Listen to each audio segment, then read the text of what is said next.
NCSA is the market leader in Path to College solutions.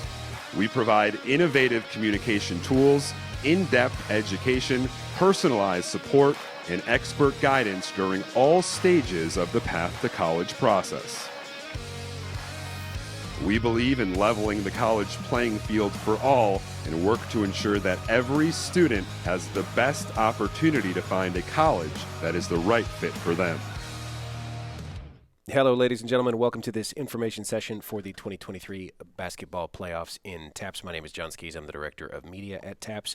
Joining us today for this session is Brian Bunsemeyer, TAPS Executive Director, Robert Huckabee, TAPS Associate Director and Director of Compliance, and Steve Huhulin, TAPS Athletic Director. We've also got Will Dixon from the TAPS office helping us out behind the keyboard today. This will be shared with you via email. It's going to be hosted on the TAPS YouTube page. That's youtube.com/TAPSBiz, so that you can share this with anybody else on your campus who needs access to this information. And with that, I'm going to hand it over to Brian, and we're going to get started. Thank you, John. The TAPS basketball playoffs for 2023 begin this week with the bi-district rounds on Saturday. We just wanted to give folks a brief update on what the playoffs look like, some expectations from the TAPS office and the TAPS bylaws as we get ready to move through the really quick 2.5-week playoff season. So we're looking down to that countdown to Robinson High School and University High School there in Waco, and we're going to start with a brief discussion, a brief outline of game administrators and their duties. Thank you, Brian. Game administrators, one of the most important responsibilities our schools have throughout the year, but especially as we move into playoffs. If you are hosting a game or if you're at a neutral site, TAPS does require, keep this in mind, game administrators for both teams to be present. That's visiting and home team, whether you're at a home site or at a neutral site. So please make sure you have someone at your school who can fulfill those duties and attend those games. Those duties include being there as the teams arrive, the officials arrive, during the contest, after the contest, until all the fans and teams have left. And some of those details are covered in our next section which Steve Huhulin is going to share with us.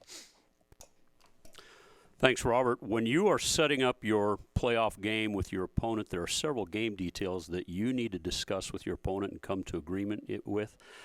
Those can be found in Section 141, but the highlights, obviously, first of all, the date that you're going to play that game. Those dates are found on the TAPS calendar. You do have the option of possibly playing that date earlier, but you do have to mutually agree to do that. If both of you don't agree, then you must play on the date that is set on the TAPS calendar. But other things that you need to come to mutual agreement with is time. If you're playing at a neutral site, obviously you need to set up a location and come to a mutual agreement on that. Admission, the gate, how much are you charging for your students? How much are you charging for your adults? All of those things you come to agreement with your opposing school. If you cannot agree, a coin toss will always help solve those problems. Obviously, TAPS approved passes will be accepted at these games. At this point, you do not accept school passes or district passes, but you do come to an agreement. If you're going to let your students come in free, make sure you're allowing your opponent's students come in free as well.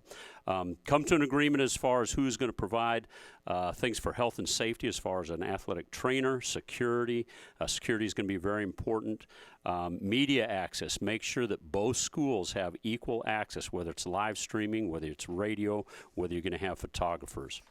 Brian, can you talk to us about officials? Will, do me a favor real quick and jump over to the TAPS website. If you'll go up there and click on resources in that right-hand column and go down to officials, and then as you get down to officials, it will say somewhere on there to the right-hand side, scroll down, and it will say the TAPS pay scales for 2022-23. So whatever you've been paying, make sure that you follow this pay scale. We'll click on the red basketball icon. If you look through your area games as you go down playoff by district, you're paying $100 per official in the first realm, which is 30 miles. Then you're paying $115 if it's after that. Your second round, the area, it's $110 per official plus some travel. The regional finals, which is the last thing you as a school are responsible for, it's $130 for an official. So make sure you're paying them what you owe them. Will, as we jump back to the slideshow, you'll also see that those have to be a three-man crew if you can get them. There's a little concern right now across the state of Texas as we begin our basketball playoffs. Obviously, the UIO will begin their basketball playoffs as well. So make sure whenever you're setting your dates, setting your times, that we get the best crews possible. The officials have to be mutually agreed upon, which means both schools agree. It's not just the home school has the responsibility or the opportunity to get officials. Both schools need to agree. If you can't get them from the local chapter, then you need to agree on payment and travel between those two schools. Usually it's nice if whoever's designated as the home team pays all that, especially if you're hosting. You'll make sure the officials get paid. Use, again, that approved pay scale. And site-based officials, remember that anyone sitting doing the official book or doing your scoreboard, they are site-based officials, so they deserve that same respect. Whether it's a neutral site or a home site, they carry the weight of being part of that officials crew. One of the things that we continue to get asked about, who can do that? Make sure it's adults at the table, especially during the playoffs. And this is a bad time once you get to the playoffs to be training somebody new on the clock. So make sure folks understand what's going on there. So officials, whether they're site-based or whether you get them from Texas Association of Basketball Officials or whether you get them from TASO, make sure you get the best you can get. Make sure you pay them what you owe them. Robert, talk a little bit about the game finances, as I'm sure that's going to come into play right after we talk about officials. So for every game, whether it's a home game or a neutral site game, there are expenses and income based on the gate that's charged. And the schools need to discuss this and agree upon these things that are outlined here. Your facility, if there's a cost for a facility, if the home team is hosting it, certainly that's different than finding a neutral site and negotiating the cost of those. But you need to take all that into consideration as you work with each other and work through these details. You'll need gate workers. Security is obviously provided at some of our schools. It's highly recommended by TAPS. We have security at all of the events that we host. In today's world, it's certainly a great idea. And then health and safety. What is the emergency action plan? If you're the home team and you have your EAP in place and you know where all those things are and what the plan is if something happens, make sure you communicate that with your opponent. If you're at a neutral site, both schools get together, coordinate that when you get on site with your host facility. Make sure you know where that AED is. Make sure if there's an emergency action plan, security in place, all those kind of things. And then certainly our officials, take care of them when they get there, get them to their locker room, get them in and out safely, and treat them well while they're there. If it's a home game, the home team will bear all the expenses. The home team will keep their concession stand money, any earnings from that. But if after the payment of all the expenses, the officials, the workers, and all that, there are funds left over from the gate proceeds, then that profit is to be split between the two teams. Remember, the traveling team did have expenses related to traveling, so if there's money left over, split that between the two teams. If it's a neutral site game, obviously you will have expenses for the site, the location, any workers that you hire there to perform those duties. One team really needs to take the lead on this and accept responsibility for getting that either in emails or contracts and being responsible to get all those payments made. And then once expenses are split evenly between the two teams, if the gate does not cover all those costs, if the gate does cover those costs and you have money left over, then that profit is to be split between the two teams. Those are all outlined there in the bylaws for you as well, but that's just a reminder of how you would handle the expenses and income in a home game versus a neutral site game. Auxiliary groups are another thing that we support, obviously, and many of our schools have the opportunity to do that, whether it's home, neutral, or an away game. Steve, talk to us a little bit about expectations for auxiliary groups. Sure. Well, in addition to your basketball teams competing on the floor, you may have some performing groups, some auxiliary groups that are going to expect to have some time out there. These may be your cheerleaders, your dance team, band, drumline, maybe other student groups under school supervision. The important thing is that you get together with your opponent and you discuss the provisions for this, where these groups can be, when they're going to perform. You want to make sure that you share equal time at halftime, and ideally when one group is cheering, the other one is quiet, even during the game. Dressing areas, if possible, you provide these people with dressing areas, but the more that you can plan ahead of time and outline places where they're going to be sitting, when they're going to perform, those kind of things will head off a lot of problems in your game. I think one thing, too, about auxiliary groups, communication. So if you've got somebody bringing a drum line, please try to get out ahead of it on where they're going to be able to come in and load in. If they are bringing their cheerleaders, are they going to be able to be on the baseline? Do you have enough room? The more that person that's in charge of that auxiliary group can plan, the easier it is, rather than be kind of surprised when they show up, so to speak. So just do the very best we can on getting there. As a reminder, the official ball for all playoff games, it has been all year, and for the next 4 years will be the Baden Perfection Elite Pro. The numbers are shown there on the screen, but the Baden Perfection Elite Pro, make sure if you're the host, make sure you're playing with the right ball, and that'll help us as we continue on through the playoffs. Robert, talk to us a little bit about score reporting. All right. While I'm introducing this, we'll jump to the TAPS website, if you will. Both teams need to enter the result of all playoff games in Rank 1. We have an easy place for you to report playoff games. If you go to the TAPS website and click on Athletics up there in the top, hopefully you use that button frequently. That bright yellow right there in the middle of the page, playoff game info reporting form. If you click on that form, it's really simple. Classification, sport, all that are drop downs. All you have to do is select your school, put the scores in there, winning team, losing team. If you already know and have information for the next round, the winning team, please put that in there. If you've already made arrangements in the event you win with the other opponent of winning where you're playing, go ahead and put that in there.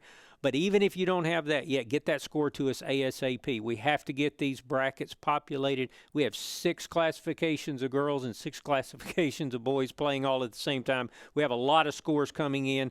And as you know as a coach, you're anxiously waiting the results of those games in your division or classification, and everyone else is as well. So please get those to us as quickly as you can. Steve, talk about warm-up games. Sure, you are not required to play a warm-up game before each playoff game, but each coach is allowed one warm-up game for each round of the playoffs. These games do not count in your total number. You have a maximum number of games you can play in a season, but these games do not count. But those games must be played before the date of that round listed on the calendar. Now, when your season ends, whether it ends in a loss or it ends in a championship, you no longer can play any warm-up games. Brian, we have a Final Four schedule that's up on the website. Can you talk about that? We appreciate everybody having their patience on our getting the Final Four schedule out. In the past few years, we've played our semifinals at either Robinson High School or University High School and moved our finals on down the road to West. Unfortunately, with coming out of some situations from last year, West is not able to host us this year, so we'll just be at 2 sites. So we went from a 3-day championship to a 4. So 1, 2, and 3, we'll start with 1A boys and girls. You are going on Wednesday for your semifinals and Thursday for your finals. 2A, you're going to do the same thing. Semifinals on Wednesday, finals on Thursday. And then 3A, same thing again. You're going to do your semifinals on Wednesday and your finals on Thursday. The semifinals will be held at both sites, at both University and at Robinson. The championships will all be held at Robinson. So semifinals, you may be split. It'll either be your boys at one site and your girls at the other, and then we'll play on back through. All of the finals will be at Robinson. Then we're going to move on down to 4A, and 4A, 5A, 6A will all have the same thing. You play through. 4A, 5A, and 6A girls will be playing their semifinals on Thursday and their finals on Friday. Again, the finals will be at Robinson High School, and all of the semifinals will be at University. And then for the boys, the 4, 5, and 6A boys, they will play their semifinals at University High School on Friday, and that will be followed by their championship Saturday. We'll only have 3, but the final 3 of 36 games will be held Saturday at Robinson High School according to schedule. That schedule is posted, www.taps.biz. Jump on over to athletics, and then basketball, it will get you to that schedule as well. The weather looks good. I think we bore the brunt of it during the ice storm across North Texas down to San Antonio and across, so I think we have good weather to come. Hopefully the weather will not affect the playoffs as we go forward. Again, this is a time that is it's the most difficult time for us to be in the office because we're looking out over everything. We need mutual agreement. We need cooperation between schools. This is not a time for gamesmanship. This is a time for both schools to come together for the benefit of their stakeholders and all of the student athletes, not just the students that attend their school. As a reminder, we even had it in swim, but there's no noisemakers inside the gyms at TAPS events. So no clackers, no Freon tanks with ball bearings in them, no beans in a can, any of that stuff. None of that is allowed inside the gym. So as the game administrator, you need to set the tone. As the head coach and the AD before you leave, make sure you have that little conversation with your parents and your fans.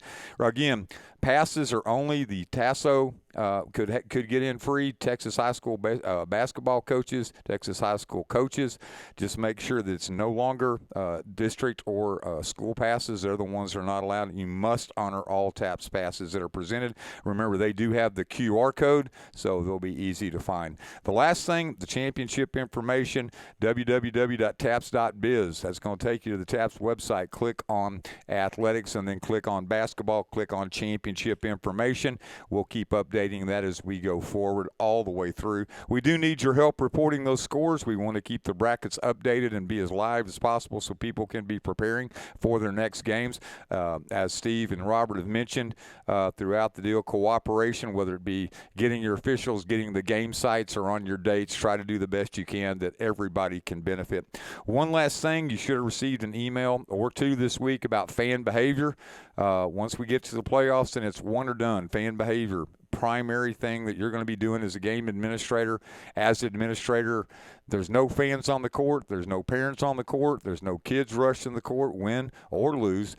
We need to make sure we take care of the officials, getting them on and off the court. This is the time to put your mission and your vision and the TAPS mission and vision and our motto, competition with honor, into play. So we look forward to a great basketball playoff series. We look forward to crowning 6 boys and 6 girls champions here in the later part of February. So congratulations to everybody for completing the season. Congratulations to those that have advanced to the playoffs. And we look forward to seeing you in Waco for the basketball championships. John, tell us a little bit about the social media that's out there, and then away we'll go. Thank you, Brian. Thank you, Robert and Steve. A couple of things about media, folks. At Taps Basketball on Twitter is where you're going to find all of our basketball-related content. We'll have links to schedules, Final Four matchups, links to the broadcasts, links to buy tickets. All of that will be in one place for you to easily share on your own social media accounts with your parents, whether they're coming to the games or watching remotely. All that information is there so that they can find it easily. We're going to have photographers on site again, too, for the Final Four. We're only going to guarantee coverage of the championship matches and some of the semifinals, but we're kind of stretched thin. But we haven't gone to 4 days, but we're going to have our photographer at all of the championship games. That'll be there for you. And be sure to listen to our podcast. We have weekly episodes that come out every Monday morning, and they'll have more basketball stuff the week of our Final Four championship, and you can find that in anywhere you get your podcast by searching for Taps Talk. Listen to This Week in Taps. We really appreciate your support. And with that, folks, we're going to get this video posted for you, and you guys have a good day. NCSAFE is the market leader in Path to College solutions. We provide innovative communication tools, in-depth education, personalized support, and expert guidance during all stages of the Path to College process. We believe in leveling the college playing field for all and work to ensure that every student has the best opportunity to find a college that is the right fit for them.